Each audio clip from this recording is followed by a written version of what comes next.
Olá, sejam muito bem-vindos ao canal. Você está na Palavra Pura, onde fazemos a leitura da Palavra de Deus.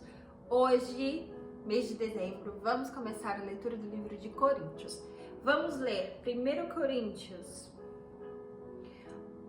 9 e 11 e depois do 12 ao 14, amém? Vamos ver o que o Senhor tem para falar para nós no dia de hoje. O livro de Coríntios está já no finalzinho da Bíblia, depois dos apóstolos, tem Atos, e aqui Coríntios 9, tá bem? Eu vou ler o capítulo inteiro e que o Senhor te abençoe, te guarde, te proteja, que essa palavra entre nos nossos corações e a gente possa meditar e aprender com ela, amém? Vamos lá. Não sou eu um apóstolo? Esse livro, Paulo, o apóstolo do Senhor, que está escrevendo. Eu não sou livre? Não tenho eu visto a Jesus Cristo, nosso Senhor? Nós sois vós a minha obra no Senhor? Não sois vós a minha obra no Senhor? Se eu não sou apóstolo para os outros, sem dúvida eu sou para vós, pois o selo do meu apostolado sois vós no Senhor. A minha resposta para com os que me examinam é esta: não temos nós poder para comer e beber, não temos nós poder para levar conosco um irmão, uma esposa, bem como os demais apóstolos e como os irmãos do Senhor de Cefás? Ou somente eu e Barnabé não temos o poder para deixar de trabalhar? Quem vai a uma guerra a qualquer momento por conta própria? Quem planta uma vinha e não come do seu fruto? Ou quem alimenta o rebanho e não come do leite do seu rebanho? Digo eu essas palavras segundo os homens, ou não diz a lei também o mesmo? Porque está escrito na lei de Moisés: tu não amordaçarás a boca do boi que trilha o milho. Acaso cuida Deus dos bois? Ou é seguramente por nós que ele diz isso? Porque nossa causa, sem dúvida, isto é, está escrito: aquele que deve arar com esperança, e o que trilha na esperança deve ser participante da sua esperança. Se nós semeamos para vós coisas espirituais, será muito colher de vós coisas carnais. Se outros participam deste poder sobre vós, quanto mais nós. Todavia, nós não usamos deste poder para antes suportarmos todas as coisas, para que não impeçamos o evangelho de Cristo. Não sabeis vós que os ministram as coisas santas vivem das coisas do templo? E que os que esperam no altar são participantes do altar? Não sabeis vós, assim também, como ordenou o Senhor aos que pregam o evangelho, que vivam do evangelho. Mas nenhuma dessas coisas tenho eu usado, nem escrevi estas coisas para que assim se faça comigo, pois melhor me fora morrer do que algum homem fazer vã esta minha glória. Porque embora eu anuncio o evangelho, não tenho do que me gloriar, pois essa necessidade é colocada sobre mim. Sim, ai de mim se eu não pregar o evangelho, porque eu faço de boa vontade, eu tenho uma recompensa. Mas se contra a minha vontade uma incumbência do evangelho me é confiada, qual é a minha recompensa então? Verdadeiramente, eu pregando o evangelho, eu posso fazer o evangelho de Cristo sem cobrar, para não abusar do meu poder no evangelho. Porque, embora eu seja livre de todos os homens, mas fiz-me servo de todos, para eu poder ganhar mais. E os judeus, tornei-me como judeu, para que eu pudesse ganhar os judeus, aos que estão sob a lei, como se estivesse sob da lei, para que eu pudesse ganhar os que estão sob a lei. Para que os que estão sem lei, como se estivera sem lei, não estando em lei, sem lei para com Deus, mas debaixo da lei de Cristo, para que eu pudesse ganhar o que estão sem lei, os que estão sem a lei. Aos fracos tornei-me como fraco, para que eu pudesse ganhar os fracos.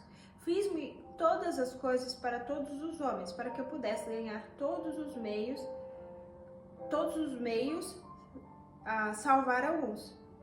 E isso eu faço por causa do Evangelho, para que eu possa ser participante dele convosco.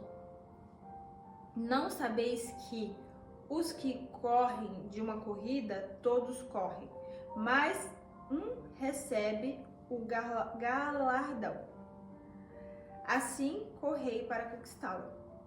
E todo homem que luta pelo domínio é moderado em todas as coisas. Ora, eles o fazem para obter uma coroa corruptível, mas nós uma incorruptível. Portanto, assim corro, não como na incerteza, mas sim eu luto, não como alguém que bate no ar, senão que trato com severidade meu corpo e o reduzo à rejeição, para que, por qualquer meio, pregando aos outros, eu mesmo deveria ser um náufrago. 10.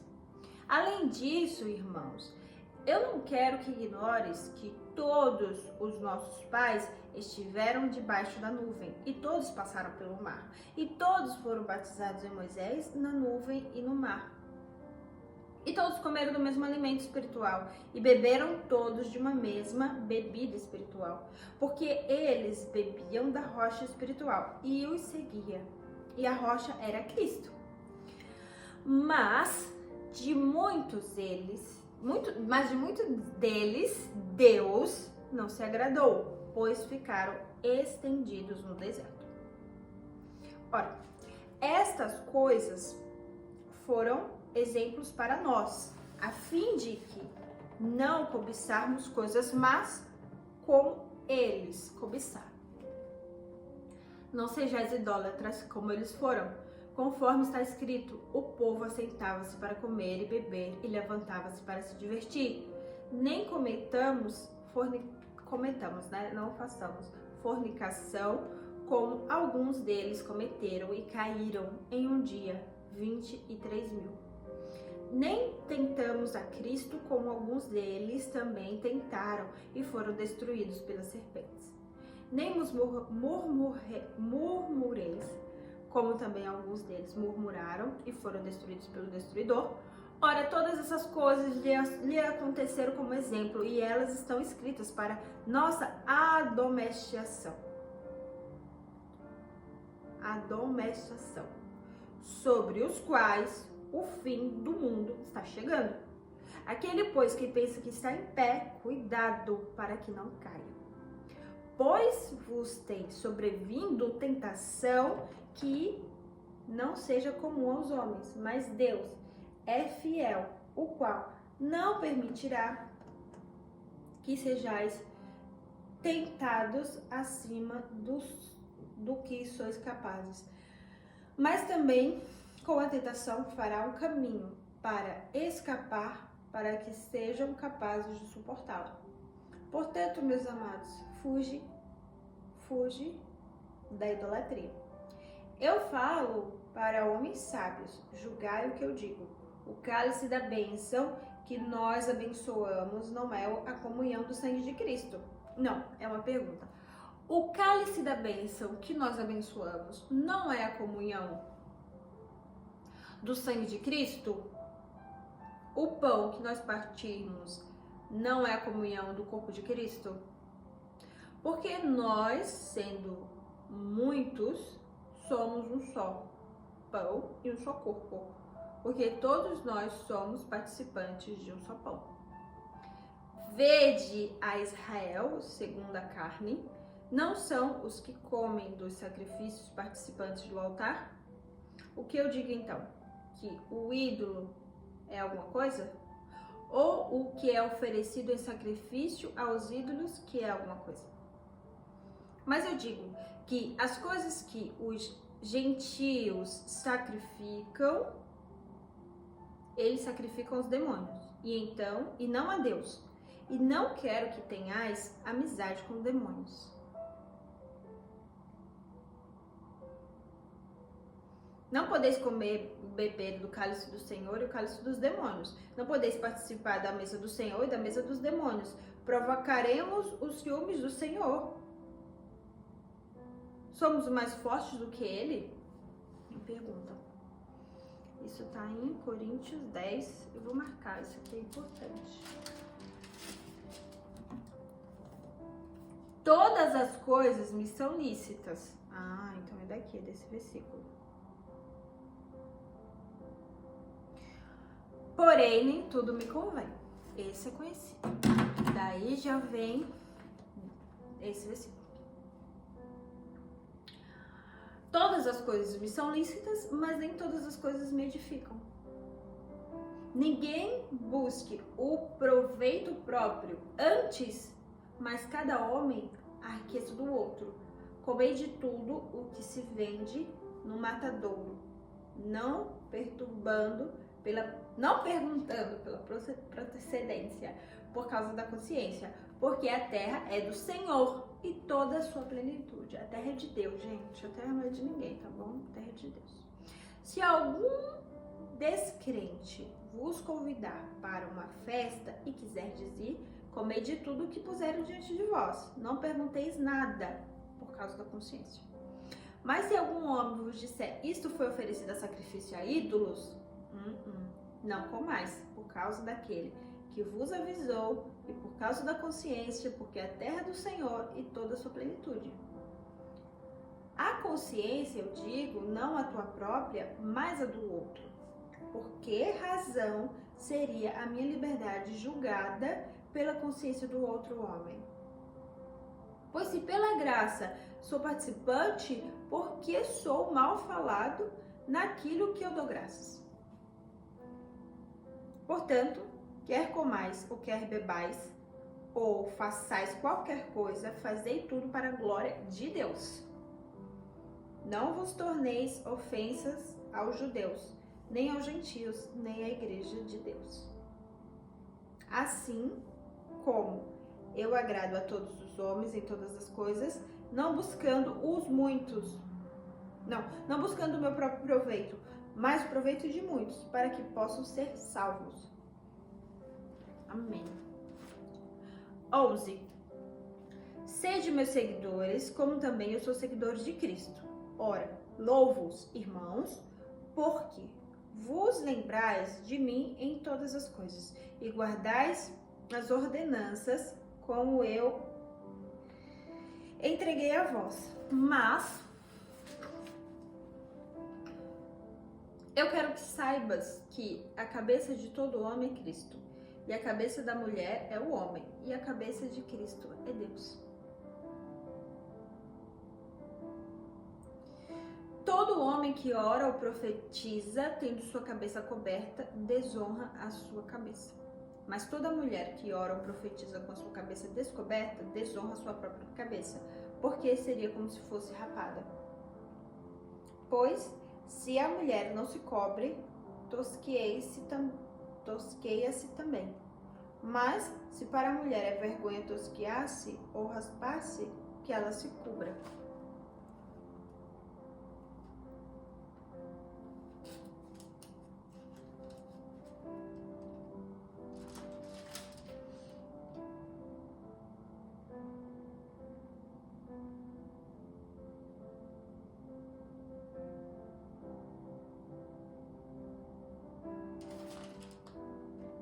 Pois o homem certamente não deve cobrir sua cabeça, porque ele é a imagem. e glória de Deus, mas a mulher é a glória do homem. Porque o homem não é da mulher, mas a mulher é do homem. Nem foi o homem criado por causa da mulher, mas a mulher por causa do homem. Porque esta causa a mulher deve ter poder sobre a sua cabeça, por causa dos anjos. Todavia, nem o homem é sem a mulher, nem a mulher é sem o homem no Senhor. Porque como a mulher é do homem, assim também é o homem da mulher, mas todas as coisas de Deus.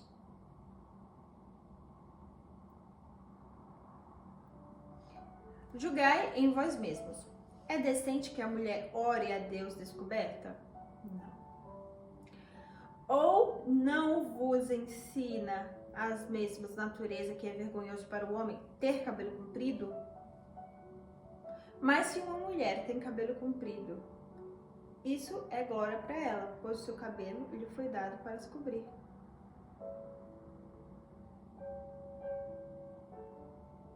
Mas se algum homem quiser ser contencioso, nós não temos tal costume nem as igrejas de Deus. Mas Jesus tinha cabelo comprido.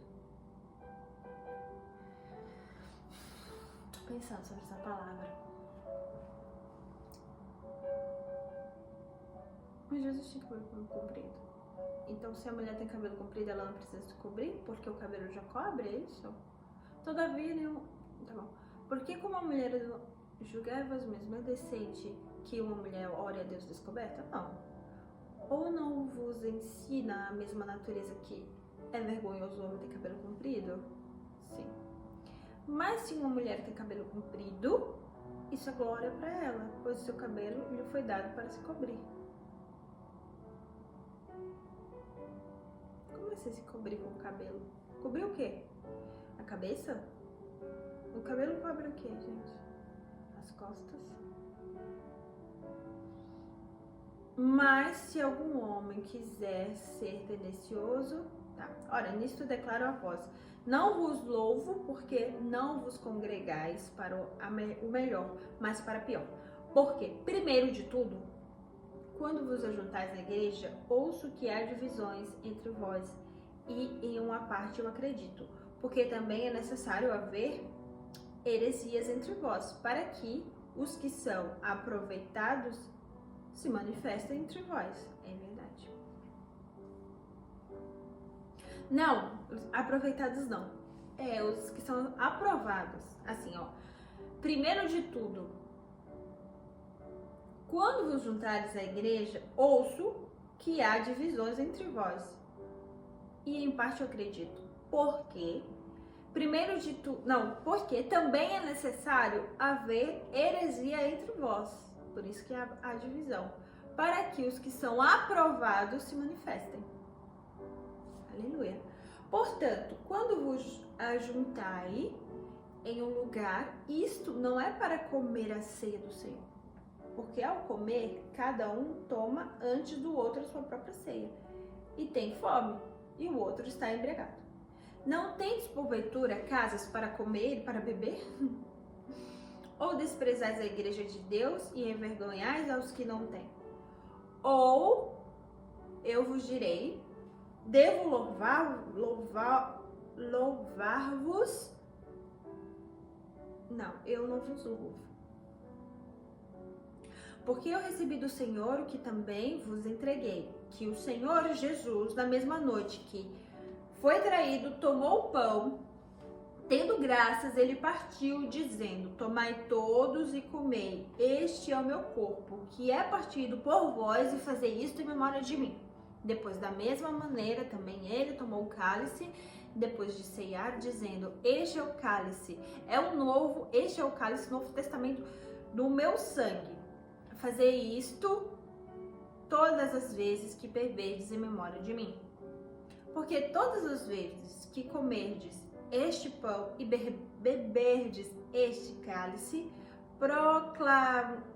proclamais a morte do Senhor, até que ele venha. Portanto, qualquer que comer este pão e beber este cálice do Senhor indignamente será culpado de corpo e de sangue no Senhor. Mas examine-se o homem a si mesmo, e assim coma deste pão e beba deste cálice. Porque aquele que come e bebe indignamente, come e bebe condenação para si mesmo, não discernindo o corpo do Senhor. Por causa disso, muitos estão fracos, enfermos entre vós, e muitos dormem. Porque se julgássemos a nós mesmos, não seríamos julgados. Mas quando somos julgados, somos discipulados pelo Senhor, para não sermos condenados pelo mundo. Entendi. É um irmão julgando outro irmão dentro da igreja. Então é aqui, ó. Então, assim, por causa disso, muitos estão fracos, porque estão ceando, comendo a ceia, né, o corpo de Cristo, sem se examinar, sem estar limpo, purificado, limpo de pecado, né? Porque se julgássemos nós mesmos, não seríamos julgados. Mas quando somos julgados, somos disciplinados pelo Senhor, para não sermos condenados com o mundo. Então, meus irmãos, quando se juntarem para comer, esperai pelos outros. Mas se algum homem tiver fome, coma em casa, para que não vos ajunteis para a condenação.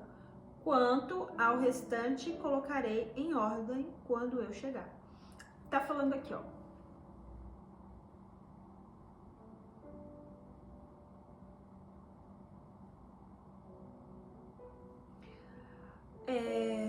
Quando somos julgados pelos outros, somos disciplinados pelo Senhor, né? Então é sobre você julgar o outro irmão na comunhão, para que um afie o outro, que um pode o outro, que um olhe o outro e o Senhor possa julgar, para que você não faça a sua própria julgação de si mesmo, do que é certo e que é errado, mas sim a comunhão dos santos, que é a igreja, o culto, né? E esperar um pelos outros para que possam comer juntos. Amém. Uma palavra de sabedoria na hora da ceia de Jesus. Bom, ficamos por aqui, o capítulo longo. Vou continuar no 12, do 12 ao 14, que será o próximo vídeo ainda, sobre essas instruções de Paulo aos Coríntios. E é isso, um beijinho e vejo você no próximo vídeo.